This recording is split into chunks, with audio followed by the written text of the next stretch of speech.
안녕하세요, 여러분. 오늘은 쇼펜하우어 인생 수업이 한 번뿐인 삶. 이렇게 살아라를 속속들이 파헤쳐 볼 거예요. 철학은 딱딱하다는 편견은 이제 그만. 쇼펜하우어 형님이 우리 삶에 던지는 묵직한 돌직구를 아주 맛깔나게 풀어드릴게요. 이 책은 삶의 본질, 인간 존재의 의미 같은 딥한 주제들을 다루고 있는데 읽다 보면 하는 순간들이 꽤 많아요. 쇼펜하우어 특유의 염세주의, 그러니까 고통을 정면으로 바라보는 시각이 오히려 우리를 단단하게 만들어준달까요? 많은 분들이 1편에 이어 2편도 인생에 큰 도움이 됐다고 하시더라고요. 삶의 방향을 잃었을 때 북극성 같은 역할을 해준다는 거죠. 책 소개. 오늘은 나쁘며 내일은 더 나쁠 것이다. 사람은 자기 외에는 어느 것에도 관심이 없다. 인간을 이해한다는 건 실망할 준비를 한다는 뜻이다. 30만 독자의 사랑을 받은 쇼펜하우어 인생 수업이 개정 증보판으로 다시 돌아왔다. 문장과 해설을 다듬는 동시에 한층 더 인생에 울림을 주면서 독자의 삶을 변화시킬 수 있는 문구들로 채웠다. 철학자 쇼펜하우어는 모두가 외면하는 삶의 본질과 진실을 가르치는 우리들의 스승이다. 쇼펜하우어의 짧고 강렬한 문장, 그리고 그의 사상과 깊이를 이보다 더 알기 쉽게 담은 책은 없다. 쇼펜하우어가 펼치는 인생 수업을 현대인이 가장 관심 있어 할 자, 행복, 물질, 관계라는 4가지 주제에 맞추어 전한다. 단언컨대 접할 수 있는 가장 최고의 쇼펜하우어 철학 입문서다. 역금 김지민. 출간작으로 쇼펜하우어 인생 수업 한 번뿐인 삶 이렇게 살아라. 쇼펜하우어 인생 수업 이 한 번뿐인 삶. 이렇게 살아라. 니체 인생 수업. 니체가 세상에 남긴 66가지 인생지혜. 석가모니 인생 수업. 석가모니가 세상에 남긴 삶의 지혜. 맹자 인생 수업. 세상의 소란 속에서 나를 지키는 50가지 맹자의 가르침 가 있다. 여근이의 말. 쇼펜하우어의 대표 저서인 소품과 부록, 의지와 표상으로서의 세계 다이 웰트.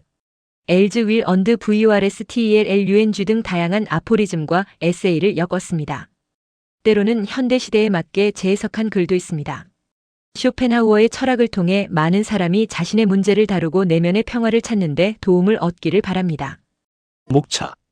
들어가며. 일장자. 일 모든 걱정은 아침에 해라. 내가 더없이 미워질 때 이 인류의 위대한 업적들은 숙고함으로써 얻어지는 것이다. 사람을 사람답게 만드는 것. 참 좋은 일은 즉시 결실을 맺지 않는다. 좋은 일의 진정한 의미. 사인간은 죽음을 두려워하도록 만들어져 있다. 죽음이 두렵다고 말하는 이에게 오지적인 생활이 삶의 질을 올려준다. 지적인 생활이 반드시 필요한 이유. 6. 지금 내 앞에 있는 것에 익숙해져야 한다. 걱정이라는 본능. 7. 오늘은 나쁘며 내일은 더 나쁠 것이다. 최악을 대비하라. 8. 사실 사람은 자기 외에는 그 어느 것에도 관심이 없다. 내가 가장 존엄하다는 착각. 9. 타인의 길을 그대로 걷지 말라. 모방이라는 함정. 10. 고통은 행복의 반대가 아니라 행복을 인식하게 만드는 배경이다. 고통의 의미. 11. 남이 아는 것을 아는 사람은 많다. 그러나 스스로 아는 사람은 드물다. 진정한 배움. 12. 시간이 빠르게 흐르는 것이 아니다. 나의 감각이 느려진 것이다. 잊혀지는 시간의 법칙. 13. 행복의 원천은 외부가 아니라 내면에 있다. 행복의 원천. 14. 완벽한 결정 따위는 없다. 후회에 대한 고찰. 15. 정신의 불은 움직임이 멈출 때부터 꺼지기 시작한다. 밝은 정신의 기원. 16. 세상에서 가장 어려운 일은 자신을 알아가는 것이다. 자기인식의 힘. 2장 행복. 17. 스스로 깨닫기 전까지는 아무것도 바뀌지 않는다. 모든 인간은 자신의 운명을 건축한다. 18. 고통을 없애는 가장 빠른 길은 그것을 통과하는 것이다. 불행을 극복하는 방법. 19. 천재는 고독해질 수밖에 없다. 고독의 본질. 20시간을 흘려보내는 사람은 많지만 시간을 다스리는 사람은 드물다. 시간을 다루는 사람. 21. 진짜 행복은 남이 보는 나보다 내가 아는 나에게 있다. 행복의 출발점. 22. 물질로는 절대 채워지지 않는 결핍이 있다. 만족의 오류.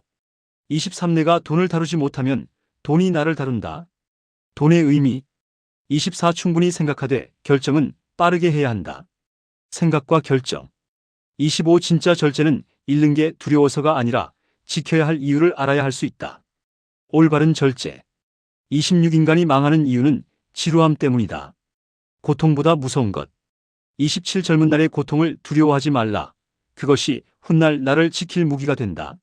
젊음과 고통. 28. 진짜 가난은 돈이 없는 게 아니라 신념이 없는 것이다. 가난의 종류. 29. 열정은 사라지는 것이 아니다. 통찰로 변할 뿐이다. 열정과 통찰.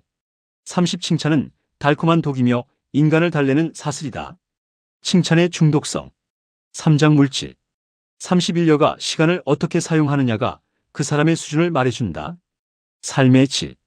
32. 진짜 자유는 혼자 있을 때 지루하지 않은 상태다. 자유와 권태. 33. 모든 지식을 적당히 의심해 보아야 한다. 무엇을, 어떻게, 왜 배울 것인가?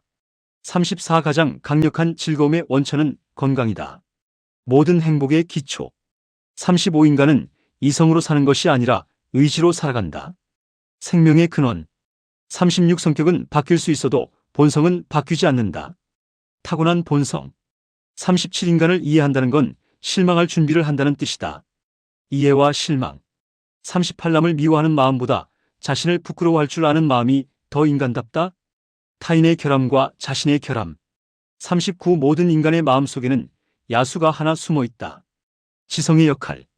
40. 하찮은 지금일지라도 가장 찬란했던 과거보다는 우월하다. 가장 비싼 것은 지금이다. 41. 진리는 어렵고 위로는 쉽기에 인간은 위로를 선택한다. 현실의 본 모습.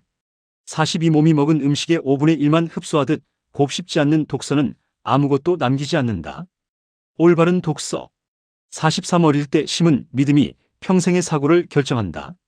생각의 성장.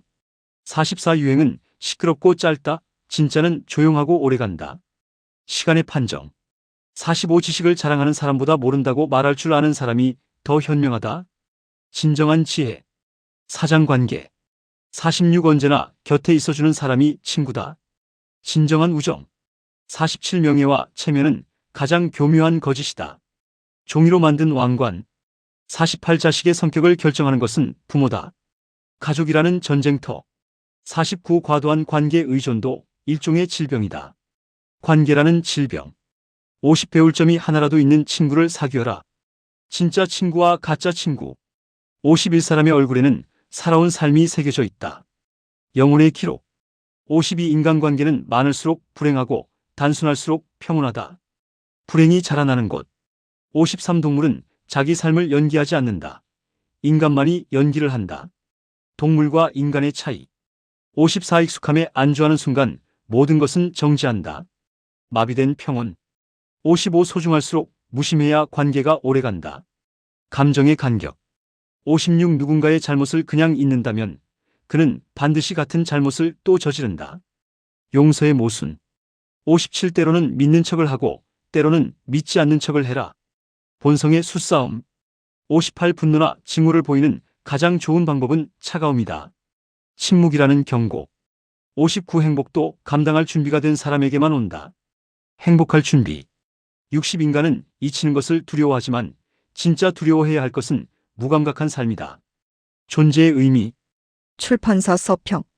인생의 스승 쇼펜하우어. 더 쉽고 깊은 문장으로 돌아오다. 30만 부 이상 판매된 베스트셀러 쇼펜하우어 인생 수업이 새롭게 돌아왔다. 출간 이후 수많은 독자들이 이보다 쉽고 명료하게 쇼펜하우어를 읽은 적이 없다라고 말한 바로 그 책 대표. 쇼펜하우어 철학 입문서로 자리 잡은 이 책이 개정증보판으로 새롭게 태어났다.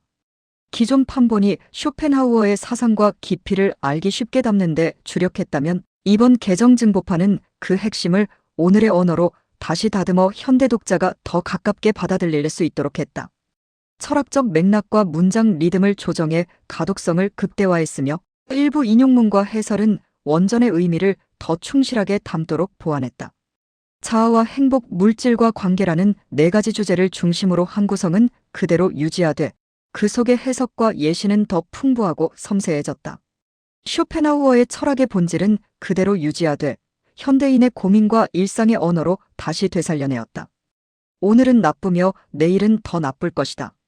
쇼펜하우어는 냉혹한 진실로 인간의 삶을 마주한다. 그는 인생은 고통이다라고 단언하며 우리가 느끼는 슬픔과 불만, 공허와 분노를 결코 외면하지 않는다. 대부분의 철학이 이상을 꿈꾸거나 도덕을 강조할 때 쇼펜하우어는 현실 그 자체를 해부한다. 그는 인간의 본성을 욕망과 이기심으로 규정하고 세상의 모든 불행이 그로부터 비롯된다고 본다. 그의 말은 따뜻하지 않다. 그러나 정직하다.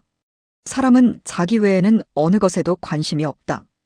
인간을 이해한다는 건 실망할 준비를 한다는 뜻이다.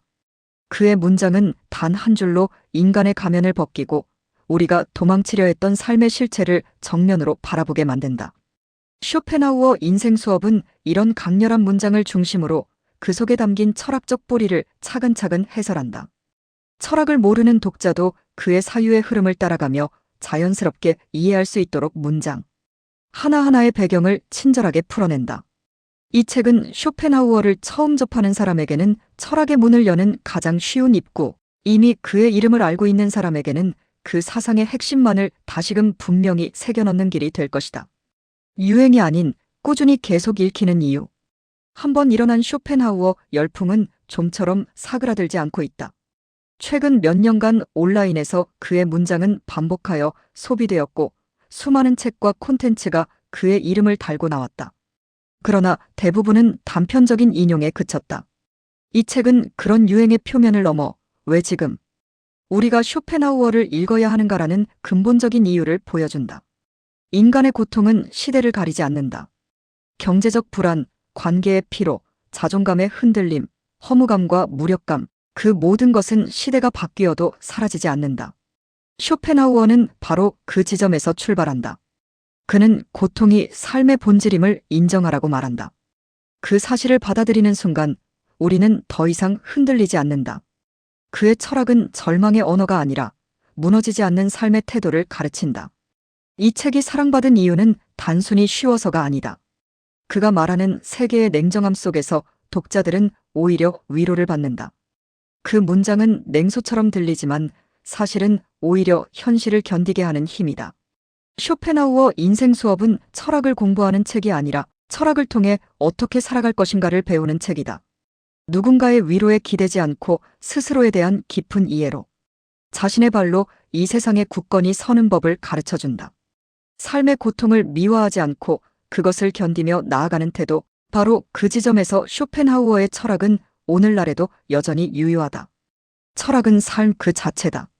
니체는 쇼펜하우어를 접하여 인생이 바뀌었다고 말했고, 톨스토이와 도스토예프스키는 그로부터 인간 존재의 비극을 배웠으며, 바그너는 그의 철학에서 음악의 영혼을 찾았다. 이 외에도 아인슈타인, 앙드레 지드, 비트겐슈타인 등 쇼펜하우어는 시대와 분야를 넘어 수많은 위대한 이들의 정신적 스승이었다. 그의 철학은 여전히 우리 곁에 있다. 내 삶은 왜 이렇게 고통스러울까? 지금까지의 내 인생은 얼마나 의미 있었을까? 그저 흘러가는 인생을 살지 않으려면 무엇부터 시작해야 할까? 이 모든 것을 돌아보고 진정으로 새로운 삶을 출발하려는 이들이 들어야만 하는 시대를 뛰어넘는 진짜 인생 수업을 이 책에 담았다. 삶의 방향과 내면의 평온을 찾아주는 인생 안내서. 쇼펜하우어 철학을 쉽고 명확하게 풀어내 삶의 본질을 꿰뚫는 냉철한 조언을 건네는 입문서입니다. 막막했던 고민의 방향을 찾고 미래에 대한 두려움이 차분하게 가라앉으며 자신을 돌아보게 됐어요. 어렵게 느껴질 철학을 술술 읽히게 풀어내 삶의 방향을 제시해주어 오래 간직하고 싶은 책이 될 것 같아요. 글 출처 교보문고. 쇼펜하우어 인생 수업이. 특히 인상 깊었던 건 쇼펜하우어 형님의 핵심 문장들을 일상과 연결해서 쉽게 풀어냈다는 점이에요. 추상적인 철학 개념이 아니라 아 이거 완전 내 얘기잖아? 싶은 공감대를 형성하는 거죠. 삶이 힘들 때 이 책 한번 펼쳐보세요. 쇼펜하우어 형님이 어깨 툭 치면서 힘내 그래도 살아볼만해라고 말해줄지도 몰라요. 구독, 좋아요 눌러주세요. 감사합니다. 안녕. 다음 책에서 다시 만나요.